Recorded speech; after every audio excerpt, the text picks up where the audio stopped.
আস্তে সাবধান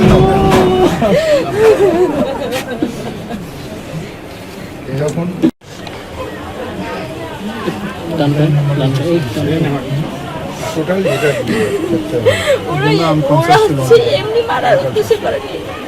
শাসন করবো, মারবো, এটা করেনি, মেরে ফেলার জন্য আমার মাথায় একদম আঘাত করছে।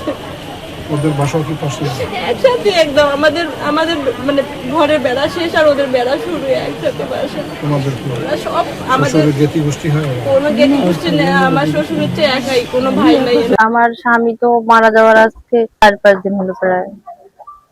তো এখনো তো আসামিদের কোন ধরনের মানে শাস্তি বা বিচার ব্যবস্থা এরকম কিছুই মানে আর শোনা হয়নি। এর মধ্যে এক আসামি প্রথম মানে 1 নম্বর আসামি দিয়েছিল 3 দিনের রিমান্ড দিয়েছিল। রিমান্ডের 3 দিন তো অনেক আগে পার হয়ে গেছে, আমরা কোনো তথ্য এখনো পাইনি। পুলিশের ভূমিকাটা সেরকম ভাবে আমরা মানে ভালো কিছু পুলিশের কাছ থেকে পাইনি। তারা যে কি করতেছে, তারা এরকম একটা হত্যাকাণ্ড, নৃশংস একটা হত্যাকাণ্ড, এটা একটা টিচার, উনি একটা ভালো সামাজিক একটা আলোকিত একটা ফাউন্ডেশনের একটা কাজ করছে। এটা একটা আমাদের মন্ত্রীর মানে একটা উদ্যোগ, সেই উদ্যোগে ও কাজ করছে। সেখান থেকে যে ওকে এভাবে নৃশংস ভাবে মরতে হবে, আমরা তো এটা কখনো আশা করিনি। আর এখানে পুলিশের ভূমিকা দেখতেছি না, তারা কোনো ধরনের মানে আইনানুগ ব্যবস্থাটা ভালোভাবে নিচ্ছে না, তারা এটাকে নর্মাল ভাবে দেখতেছে। এতটা কঠিন একটা মানুষকে হত্যা করে একটা টিচারকে, কম বয়সে, ওর কত 35 বছর বয়স মাত্র। ও তো চেয়েছিল তরুণ সমাজকে ভালো করতে, কিন্তু পারেনি, উল্টে ওকে মরতে হলো।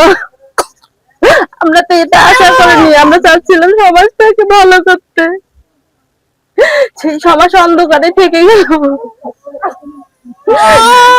এরকম যদি কোন টিচার যদি এরকম কেউ সমাজের ভালো মানুষ যদি এগিয়ে একটা ভালো কাজ করার জন্য এরকম যদি হত্যা হইতে হয়, বলি হইতে হয়, তাহলে তো কেউ আগাবে না ভালো কাজ করার জন্য। আমি এখন রাষ্ট্রের কাছে, সরকারের কাছে চাই,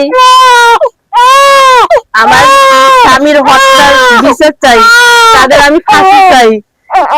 ওখানে আমি চাই যে আমার স্বামীকে যখন যারা মানে যারা দ্বারা থেকে ওকে এবারে হত্যা করছে, তাদের সকলে ফাঁসি চাই। এটাই আমার পুলিশের ভূমিকা আমরা এখানে কিছুই দেখতেছি না, তার কারণ ঘটনা হওয়ার আজকে 27 দিন হলো, কিন্তু ঘটনাস্থলে পুলিশ কোনদিন আসেও নাই, ঘটনাস্থলে কোনদিন আসেও নাই, বরঞ্চ নির্মমভাবে আমার ভাইকে হত্যা হয়ে মৃত্যু মুখে পড়ে গেল। কিন্তু পুলিশ ওখান থেকে যে ভূমিকাটা পালন করবে, যে এত বড় একটা নন ক্যাডার, সে তাকে এইভাবে নির্মমভাবে হত্যা করলো, পুলিশ কোনোদিনও সে সুষ্ঠু তদন্ত নিতেও আসে নাই। বরঞ্চ পুলিশ ওখান থেকে আমার বাবা হুমকি দেয় যে আমরা নাকি ওদের ধান এগুলো সব কিছু বিক্রি করতেছি। তা পুলিশ, আমরা ধান বিক্রি করতেছি, পুলিশ কিভাবে জানলো? ততক্ষণিকভাবে কিভাবে জানলো পুলিশ আমরা ধান বিক্রি করি? পুলিশ সেখানে পুলিশ আসবে, ঘটনাস্থলে আসবে, যে তদন্ত করবে যে সঠিক সত্য কি মিথ্যা, সেটা তো পুলিশ করে না। পুলিশ থানায় বসে থাকিয়ে আমার বাবাকে হুমকি দেয়, এর কারণ কি? আমরা নিঃস্ব, আমরা হতাশ, কিছু চাই না। সরকারের কাছে চাই যে আমার বউ শিক্ষিত, আমার ছেলে ওই ভার্সিটি পড়তো, রাজশাহী ইউনিভার্সিটি, আমার বউও পড়তো। আমার ছেলে বলে যে আমি ভালো চাকরি করি, আমার বউকে আমি চাকরি পড়াবো না। এখন তো আমার ছেলের দুনিয়া থেকে চলে গেল, এখন তার বুড়ো বাবা মা, তার মনে করেন 2 মাসের ছোট বাচ্চা, বউ এখন কি করে পারবে? এখন আমার বউ গ্রাজুয়েট ছেলে মেয়ে, এখন ওর একটা ব্যবস্থা আছে, যা যেমন আমাদের পালতে পারে, তখন তার বাচ্চা 2কে যখন দুনিয়া থেকে মানুষ করতে পারে, তার একটা সমস্যা, একটা কোনো চাকরি বাকরি যখন আমার বউ দেয়, এইটা চাই সরকারের কাছে। ফুলের মতন ছেলে মনে হয় আমাদের এই এলাকা নাই, আর একদম খুবই ভালো ছেলে, অত্যন্ত ভালো। যেদিন অ্যাক্সিডেন্ট এখানে হয়েছে তার 1 দিন আগে আমার সাথে বহুত কিছু কথা উনি বলছে, খুবই ভালো, মানে একদম অতিরিক্ত একদম ভালো ছেলে হবে না মানে, আর খুবই ভালো একবার ছেলে। ও ছেলে কোনো পর কেমন নেই, কোনো ফিল্ম বলতে নেই। ওর দুটো বাচ্চা আছে, ওর ওয়াইফ আছে, ওর ধরো কোনো ব্যবস্থা ঠিক মতন নেয়। আর এই ফ্যামিলিটা একবার ধ্বংস হয়ে গেছে একবারে। ওনার ছেলে, আমার ভাইজান যে ছেলেটা মারা গেছে, ও ফ্যামিলিটা একবার টাকা পয়সা ধ্বংস, এক জমি যা বংশ শেষ করে দিয়েছে। এর জন্য সরকার কোনো ব্যবস্থা একটা করে, আর বাচ্চাদের ব্যবস্থা করে, ওয়াইফের জন্য কোনো ব্যবস্থা করে, এটা আমার সরকারের কাছে দাবি। আরিফুলের হত্যাকাণ্ড অত্যন্ত মর্মান্তিক। আজকে তার শোকসন্তপ্ত পরিবারের পাশে আমরা এসে দাঁড়িয়েছি। এই ধরনের হত্যাকাণ্ড আসলে কারো কাঙ্ক্ষিত নয়। মৃত্যু মানুষের স্বাভাবিক হবে, এটাই আমরা প্রত্যাশা করি। কিন্তু সমাজে কিছু দুষ্কৃতিকারী যারা সমাজকে নষ্ট করে, সমাজের বন্ধনকে ধ্বংস করে, তারাই এই কাজের সঙ্গে জড়িত ছিল। আপনারা জানেন যে কিছুদিন আগে এই ছোট্ট আরেকটি ঘটনা ঘটেছিল। ছোট্ট একটি মেয়ে নন্দিনী, তাকে নৃশংসভাবে হত্যা করা হয়েছে। এটা অতি 7 দিনের ভিতরেই এই বিচার কার্য সম্পন্ন করে সর্বোচ্চ শাস্তি দেওয়া হয়েছে।